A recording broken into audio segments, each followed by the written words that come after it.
প্রিয় শিক্ষার্থীরা, আজকের আইসিটি ভিডিও ক্লাসে তোমাদের সবাইকে আমন্ত্রণ জানাচ্ছি। আজ তোমাদের সঙ্গে যশোর বোর্ড 2017 একটি প্রশ্ন নিয়ে আলোচনা করব।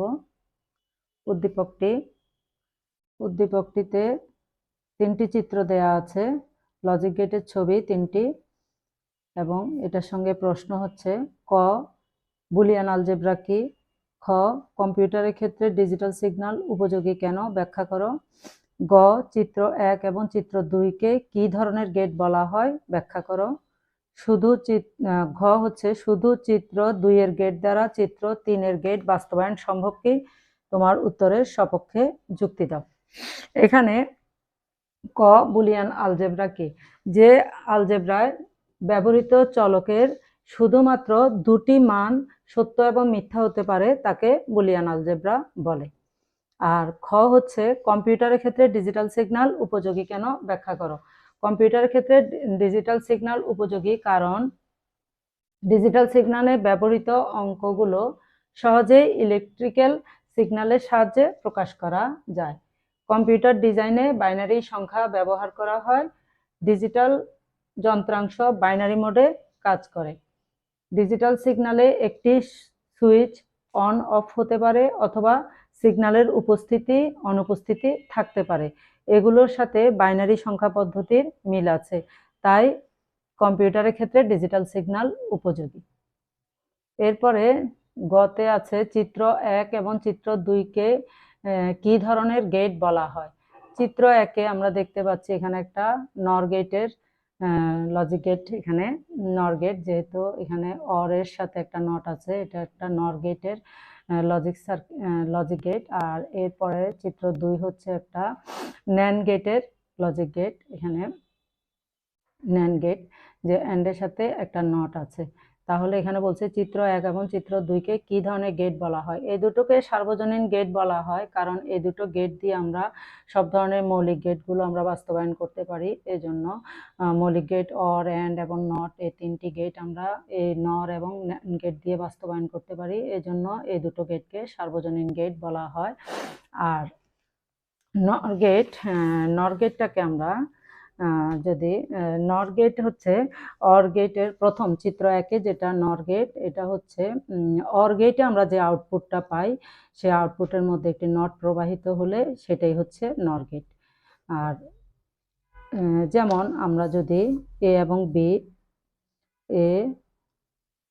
এবং বি দুটো ইনপুট নেই, তাহলে আমরা পরে কি পাবো, এ প্লাস বি এরকম পাবো। তাহলে আমরা নর গেটের আউটপুটটা হবে এ প্লাস বি, উপরে হবে একটা হোল বার, এরকম।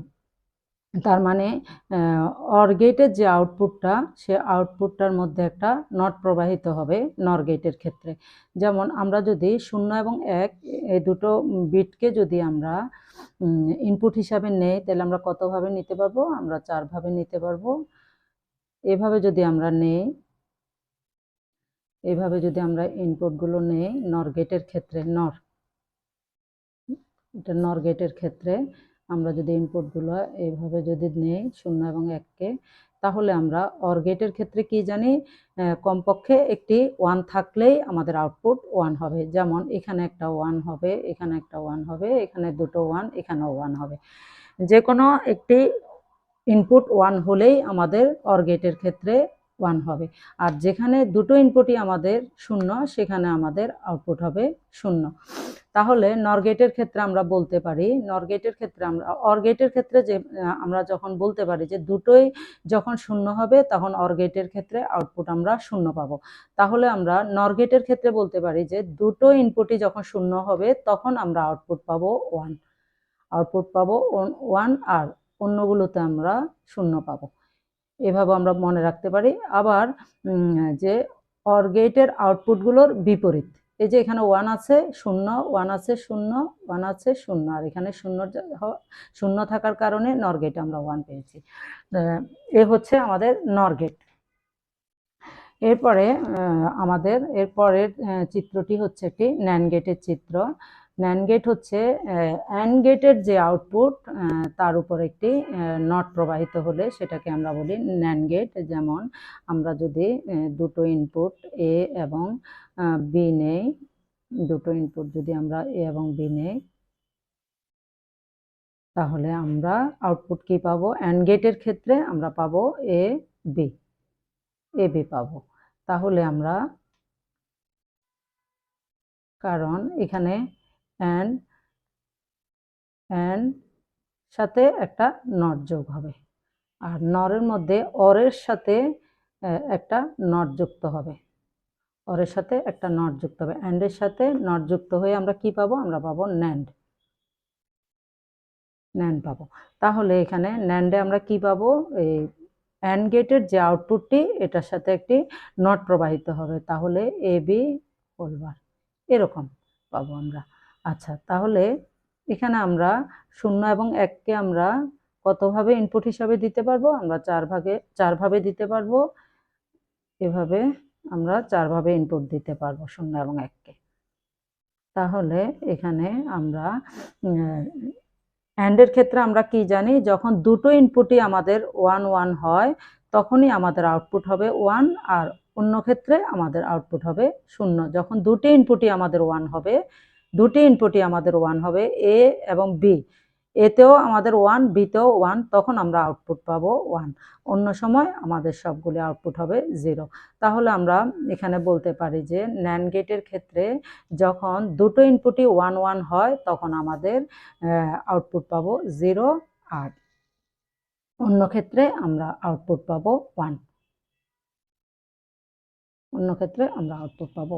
তাহলে ন্যান্ড গেটের ক্ষেত্রে যখন দুটো ইনপুটই 1 থাকবে তখন ন্যান্ড গেটে আমরা আউটপুট পাবো 0, আর অন্য সময় সবগুলোতে আমরা পাবো 1 1 1।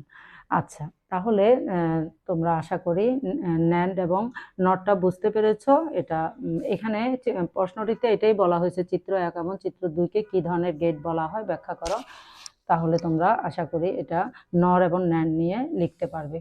এরপরে দেখো ঘ, এটা ছিল গ এর উত্তর। এরপরে ঘতে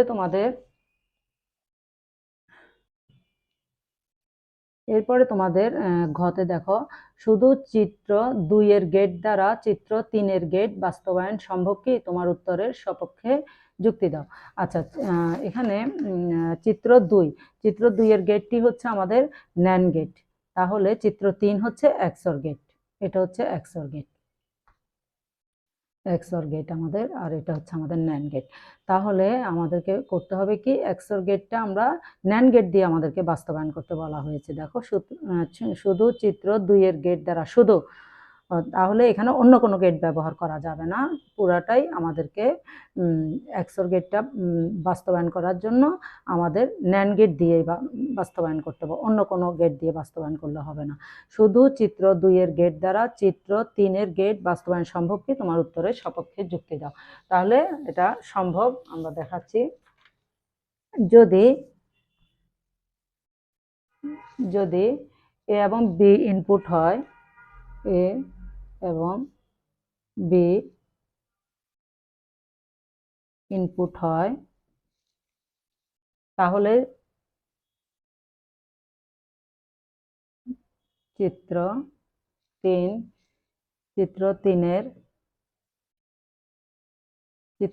এর গেট, যদি এ এবং বি ইনপুট হয় তাহলে চিত্র 3 এর গেটটি কিরকম? এটা হবে এ বি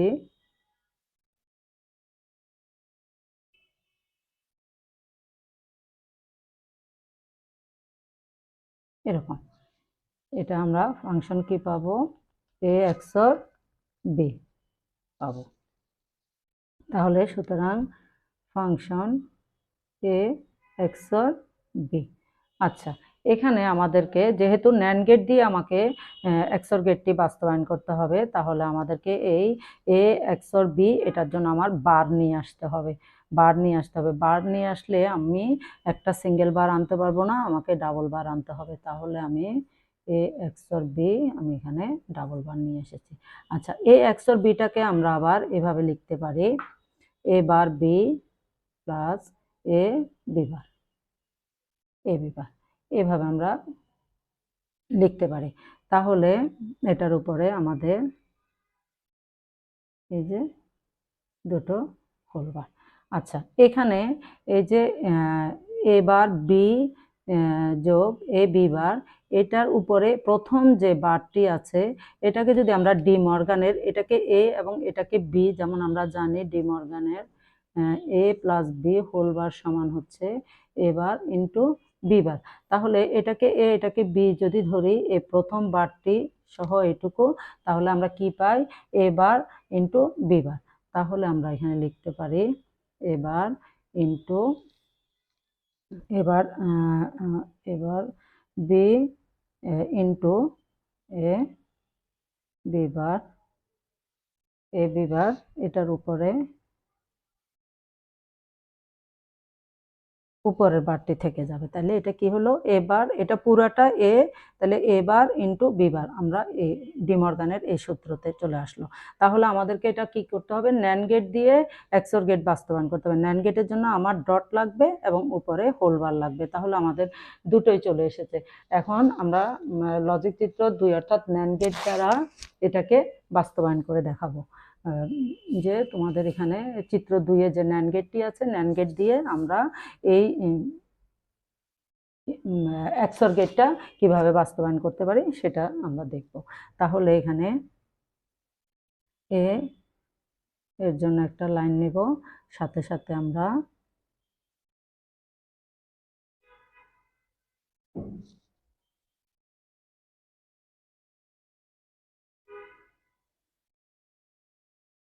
এখানে এ বারের একটা লাইন নিব, এরপরে বি এর জন্য আমরা একটা লাইন নিব, এরপরে আমরা বি বারের জন্য আরেকটা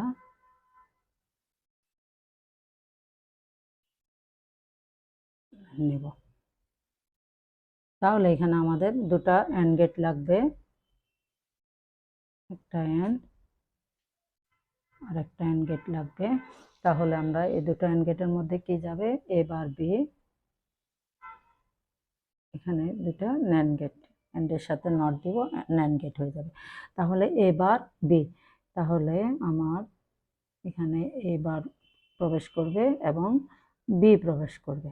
তাহলে এখানে আমি কি পাবো? এ বার বি। তাহলে আমি এবার এবার এবার বি আর উপরে একটা বার পাবো। তাহলে এরপরে এখানে আমার প্রবেশ করবে কি? এ বি বার। তাহলে এ, তাহলে হচ্ছে বি বার, বি বার। তাহলে এখানে আমি কি পাবো? এ বি বার, উপরে একটা বি বার, এরকম পাবো। এখন এদের উপরে দেখো আরেকটি বার আছে, এখানে আরেকটি হোল বার আছে। তাহলে এই দুটোই আবার একটা হোল বার আছে। তাহলে এখানে আমি আরেকটা ন্যান্ড গেট নিব, আরেকটা ন্যান্ড গেট নিব। এখানে আমার এটা যাবে, এটা যাবে। তাহলে এখানে আমি কি পেলাম? এখানে আমার এই যে এ বার বি, আমি এখানে পেলাম এ বার বি, তারপরে হচ্ছে এ বার B into A B bar, B বার, এরকম এরকম পেলাম। এটা ফাংশন সমান এরকম।